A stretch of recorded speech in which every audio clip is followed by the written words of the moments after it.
प्रधानमंत्री नरेंद्र मोदी जयपुर ग्रामीण की सीट पर आए और इस दौरान जमकर कांग्रेस पर हमला बोला।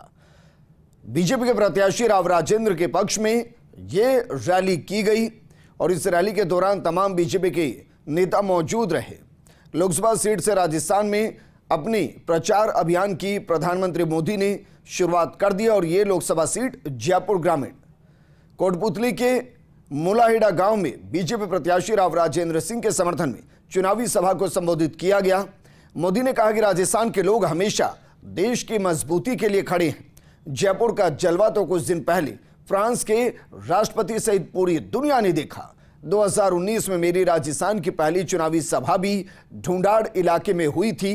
2024 में भी इसी क्षेत्र से चुनावी सभा की शुरुआत हो रही। मोदी ने कहा कि यह पहला चुनाव है जब भ्रष्टाचारी मिलकर भ्रष्टाचार पर हो रही कार्रवाई रोकने के लिए रैली कर रहे हैं। वो कहते हैं कि मेरा परिवार नहीं है और इसीलिए मुझे भ्रष्टाचार की जरूरत नहीं। उनका परिवार है तो क्या भ्रष्टाचार करने का लाइसेंस मिल जाता है उन्हें। मोदी ने आगे कहा कि बीजेपी सरकार का तीसरा कार्यकाल ऐतिहासिक निर्णयों वाला होने वाला है, ऐतिहासिक फैसलों का होने वाला है। उन्होंने धारा 370 का जिक्र किया, उन्होंने राम मंदिर का जिक्र किया, उन्होंने ट्रिपल तलाक का जिक्र किया। उन्होंने यहां तक कहा कि राजस्थान की धरा पर अप्रैल के महीने में जब वोटिंग की तारीख होगी उस दौरान भयंकर गर्मी पड़ रही होगी, लेकिन उन्होंने मतदान की अपील की और कहा कि मेरा यह संदेश हर घर तक पहुंचा दीजिएगा, उस गांव धाणी तक पहुंचा दीजिएगा जहां से लोग उन्हें यहां सुनने सीधे तौर पर नहीं आ पाए। उन्होंने हर किसी के लिए नमस्कार भेजा और साथ में कहा कि एक संकल्प लेना है कि पहले मतदान उसके बाद जलपान। तो तस्वीर आपको दिखा रहे हैं प्रधानमंत्री मोदी जयपुर ग्रामीण से शंखनाद करते हुए, ढूंढाड़ से शंखनाद करते हुए, और जिस तरीके से उन्होंने सभा को संबोधित किया, उन्होंने न सिर्फ रेलवे में अपार सफलताओं का जिक्र किया बल्कि इससे इतर देश ने क्या क्या हासिल किया बीते 10 सालों में इसका भी जिक्र किया गया। इस सीट का विश्लेषण करें तो यह सीट राजपूत और जाट बहुल्य सीट कही जाती है। जयपुर ग्रामीण का जिक्र हम कर रहे हैं और इसीलिए अमूमन होता है कि बीजेपी यहां से राजपूत प्रत्याशी को मैदान में उतारती है और कांग्रेस यहां से जाट प्रत्याशी को मैदान में उतारती है। राव राजेंद्र सिंह इससे पहले भी लोकसभा का चुनाव लड़ चुके हैं, जयपुर ग्रामीण से ही लड़ चुके हैं। 2009 का चुनाव उन्होंने लड़ा था, लेकिन उस दौरान कांग्रेस के लालचंद कटारिया के हाथों वो परास्त हुए थे। लेकिन 2009 से 2024 के बीच में बड़ा अंतर है और वो बड़ा अंतर है प्रधानमंत्री मोदी का चेहरा। मेरे सहयोगी और पॉलिटिकल एडिटर योगेश शर्मा कोटपुतली से हमारे साथ जुड़ गए हैं। योगेश जी, सबसे पहले तो इस सभा का विश्लेषण अपने अंदाज में कीजिए कि प्रधानमंत्री मोदी जो संदेश देकर गए वो जनता के दिल में कितना समा पाया और जो भीड़ वहां पहुंची उसका आकलन कीजिए।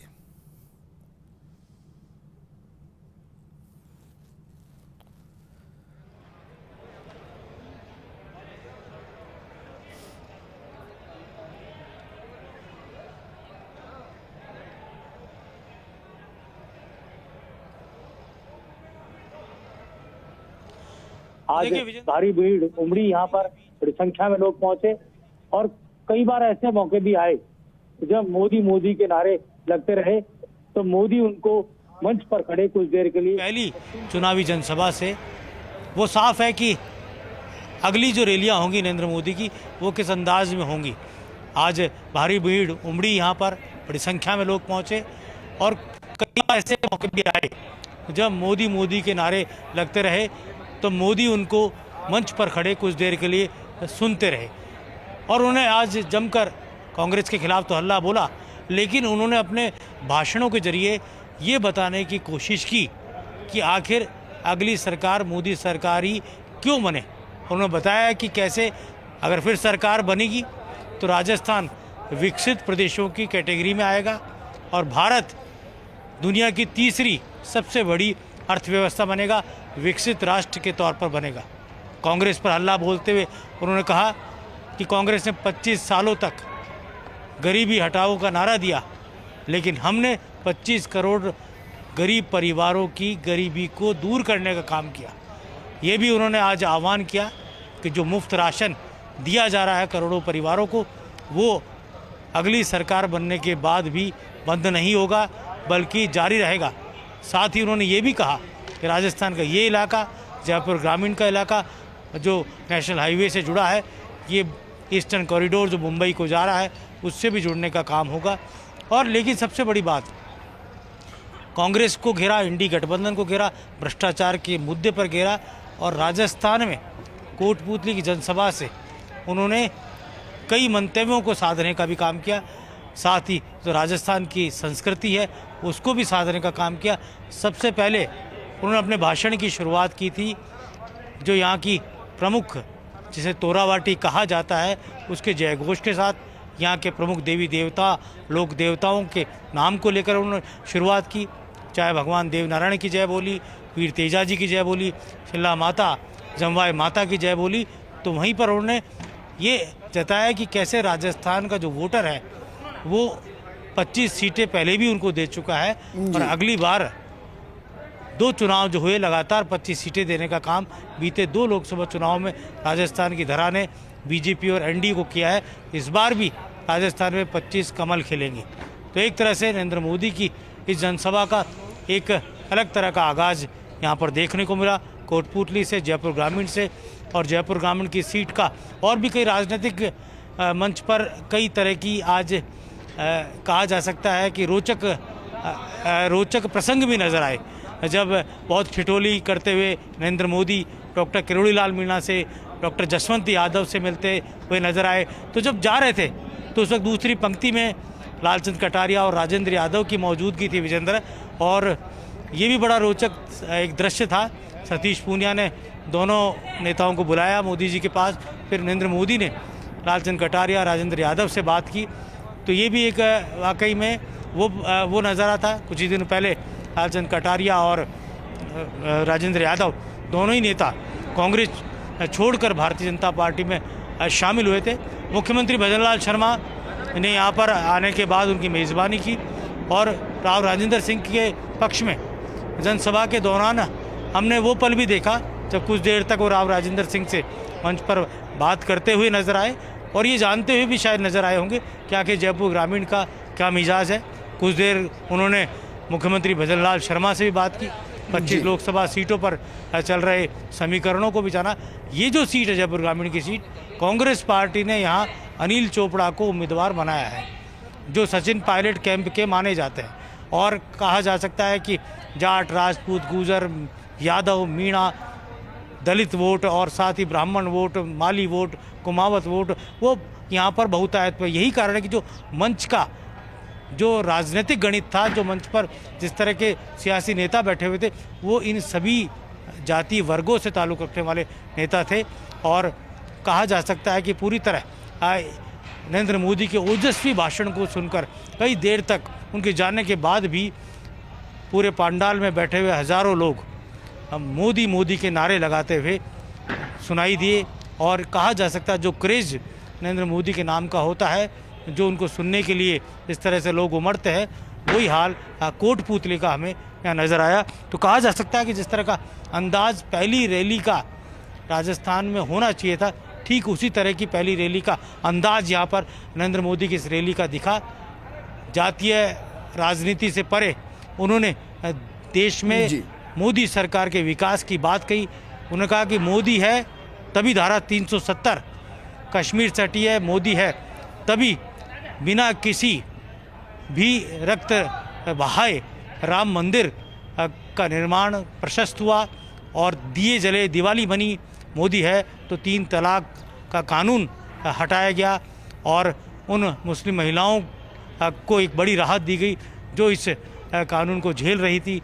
और मोदी है तो देश की अर्थव्यवस्था जल्द ही दुनिया की तीसरी अर्थव्यवस्था के तौर पर नज़र आएगी। तो कहा जा सकता है कि उन्होंने बताया कि क्यों मोदी सरकार ही ज़रूरी है और यही कारण है। उन्होंने ये भी मतदाताओं को समझाने का काम किया, यहाँ बैठे भारतीय जनता पार्टी के कार्यकर्ताओं को समझाने का काम किया कि राजस्थान में जब वोट पड़ेंगे उस दिन गर्मी भीषण होगी, तो ऐसे में किस तरीके से मत डाले जाए, किस तरह से वो खुद के परिवार का, आस पड़ोस के लोगों का मतदान के प्रति जो काम हो रहा है वो सबसे पहले करे, जिससे सर्वाधिक मतदान हो। और भारतीय जनता पार्टी क्योंकि उन्होंने एक तरीके से नारा भी दिया कि पहले मतदान, उसके बाद कुछ भी आपको खाना है, जलपान उसके बाद करना है, पहले मतदान फिर जलपान।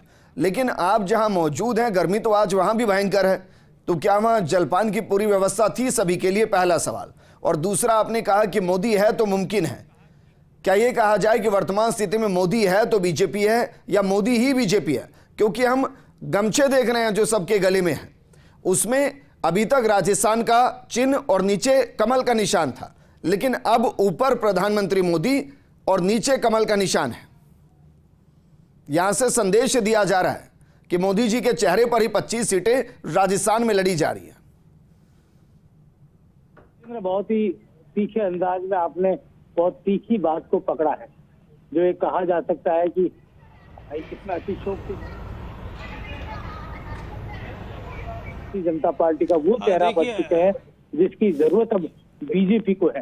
बीजेपी की अगर कोई वैतरणी पार लगाने की क्षमता रखता है तो वो नरेंद्र मोदी। अंदाज में आपने बहुत तीखी बात को पकड़ा है, जो ये कहा जा सकता है कि इसमें अतिशयोक्ति नहीं होगी कि अब नरेंद्र मोदी ही भारतीय जनता पार्टी का वो चेहरा बन चुके हैं जिसकी ज़रूरत अब बीजेपी को है। बीजेपी की अगर कोई वैतरणी पार लगाने की क्षमता रखता है तो वो नरेंद्र मोदी है। फिर से केंद्र में सरकार लाने का कोई काम कर सकता है तो वो नरेंद्र मोदी है। आप देख सकते हैं कि इतने जो तादाद में लोग आते हैं, उनको सुनने के लिए ज़्यादा मशक्क़त नेताओं को नहीं करनी पड़ती। नरेंद्र मोदी की रैली के लिए स्वतः लोग उमड़ते हैं, युवा उमड़ते हैं। महिलाओं की जो संख्या थी वो भी अच्छी खासी यहाँ पर थी। तो इसका अर्थ है कि जिस तरह का महिलाओं को उन्होंने आज प्रणाम भी किया कि इतनी अच्छी संख्या देखकर मोदी जी काफ़ी आज खुश भी थे और वो गदगद भी थे कि उनके जनसभा में बड़ी संख्या में महिलाओं की मौजूदगी रही। और ये कहा जा सकता है नारी शक्ति वंदन अभियान जो भारतीय जनता पार्टी ने चलाया। और आपने जो बात की, दुपट्टे की बात की, दुपट्टा अब नरेंद्र मोदी की भाषा को बोलता हुआ नज़र आ रहा है। दुपट्टा अब कहा जा सकता है कि मोदी फेस बन चुका है। भारतीय जनता पार्टी का कमल का चेहरा से बढ़कर अब मोदी का चेहरा इस चुनाव में हमें नज़र आता हुआ दिखाई दे रहा है। यूँ कह सकते हैं कि कमल ही मोदी है और मोदी ही कमल है, इसमें कोई अतिशयोक्ति अब नज़र नहीं आती। 25 कमल खिलेंगे, लेकिन वो 25 कमल खिलेंगे तब जब नरेंद्र मोदी के नाम पर जनता मत डालेगी, जैसी उम्मीद भारतीय जनता पार्टी कर रही है कि राजस्थान में फिर से बीजेपी 25 की 25 सीटों को जीते। जलपान की आपने बात की, जल तो मिला है, लेकिन अभी बाकी जो कह सकते हैं पान की आवश्यकता है अब महसूस हो रही है कि जल्दी कुछ खाने को मिलेगा। लेकिन ये ज़रूर है कि जो भाषण नरेंद्र मोदी जी का सुना था, वो उस भाषण ने ही काफ़ी कुछ राजनीतिक तौर पर जो ये कहा जा सकता है जो गर्मी देनी थी एक राजनीतिक पत्रकार के अंदर, वो ज़रूर वो देकर गए। तो कहा जा सकता है जब 6 तारीख को जयपुर के विद्याधर स्टेडियम में सोनिया गांधी, राहुल गांधी, मल्लिकार्जुन खड़गे संबोधित करेंगे कांग्रेस के कार्यकर्ताओं को या जनता को, तब ये तमाम जो भाषण जो नरेंद्र मोदी ने दिए हैं उनकी काट वो किस तरह से कर पाते हैं, किस तरह से। एक और सवाल, क्योंकि व्यक्तिगत तौर पर मैं मानता हूं और आप राजनीतिक तौर पर इसको मानते होंगे कि चुनाव सरकारें नहीं लड़ती हैं, चुनाव संगठन लड़ते हैं। और संगठन के प्रदेश के मुखिया हैं सीपी जोशी जी। चित्तौड़गढ़ में नामांकन उन्होंने भरा, तो क्या वो व्यस्तता की वजह से इस प्रोग्राम का हिस्सा नहीं बन पाए, या इस प्रोग्राम का हिस्सा वो थे ही नहीं?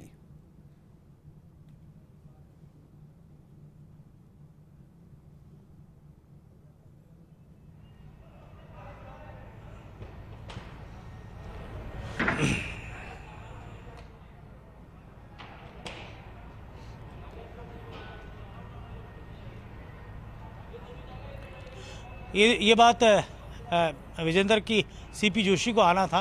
मुझे लगता है व्यस्तता और आज उनके यहाँ नामांकन का दौर था और जो काफ़ी देर से हम यहाँ खड़े थे, हम लोग काफ़ी समय से पहले आ गए थे यहाँ, और काफ़ी देर पहले आने के बाद जब ये पंडाल धीरे धीरे भर रहा था तभी हम कोटपुतली की इस धरा पर पहुँच गए थे।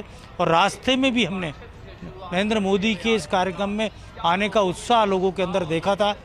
और जब हम आए थे तब आंधी चल रही थी और मोदी जी काफ़ी देर बाद आए थे। इसके बावजूद भी लोग डटे रहे। 3 जो बड़े विशाल डोम बनाए गए थे, ये तीनों डोम नरेंद्र मोदी के आने से पहले ही खचाखच भर गए थे और मंच पर भी भारतीय जनता पार्टी की एकता अलग तरह से नज़र आ रही थी और भजनलाल शर्मा के चेहरे की मुस्कान, उनका एक टेस्ट होता है। अगर रैली में कहीं भी कोई कमी खामी रह गई हो तो यहाँ कहा जा सकता है कि भजनलाल शर्मा और राजस्थान भारतीय जनता पार्टी की नरेंद्र हुए, अमित शाह हुए, इनकी रैलियों का अर्थ है सफलता। और जो भी स्टेट यूनिट होती है उसके लिए वाकई में ये टास्क होता है, परीक्षा की घड़ी होती है, उनका एक टेस्ट होता है। अगर रैली में कहीं भी कोई कमी खामी रह गई हो तो यहाँ कहा जा सकता है कि भजनलाल शर्मा और राजस्थान भारतीय जनता पार्टी रैली में तो दिखाई नहीं दे रही, लेकिन क्या आपको इस सीट पर कोई कमी खामी दिखाई दे रही है? मैं सवाल इसलिए कर रहा हूं क्योंकि प्रधानमंत्री मोदी हो या गृह मंत्री अमित शाह हो, वो वहां जाते हैं जहां या तो सीट कमजोर हो या जहां कांटे की टक्कर हो, ताकि उनके फेस के जरिए चुनाव प्रचार में बीजेपी को पेस दिया जा सके। क्या वाकई में इस सीट पर राव राजेंद्र और अनिल चोपड़ा के बीच में कांटे की टक्कर दिखाई दे रही? क्योंकि एक तरफ अनुभवी नेता है जो कई चुनाव लड़ चुके हैं और दूसरी तरफ वो नेता है जो पहला चुनाव लड़ रहे हैं। एक तरफ वो नेता जिनके पास खोने के लिए कुछ नहीं और दूसरी तरफ वो नेता कि शायद इस चुनाव में इधर उधर हुआ तो सियासी तौर पर वीआरएस हो सकता है।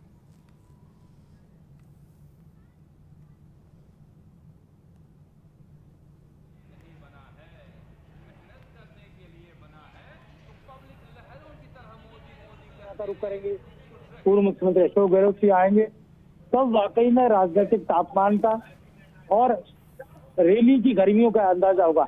लेकिन ये जरूर है कि यहाँ पर मोदी जी के आने का मतलब था राव राजेंद्र सिंह का व्यक्तित्व। जिस तरह से मंच पर भी हम देख रहे थे और राव राजेंद्र सिंह से इस तरह से बात कर रहे थे, राव राजेंद्र सिंह एक संजीदा नेता, शालीन नेता। ठीक है योगेश जी, आप हमारे साथ बने रहे, लेकिन आपको लेकर चलते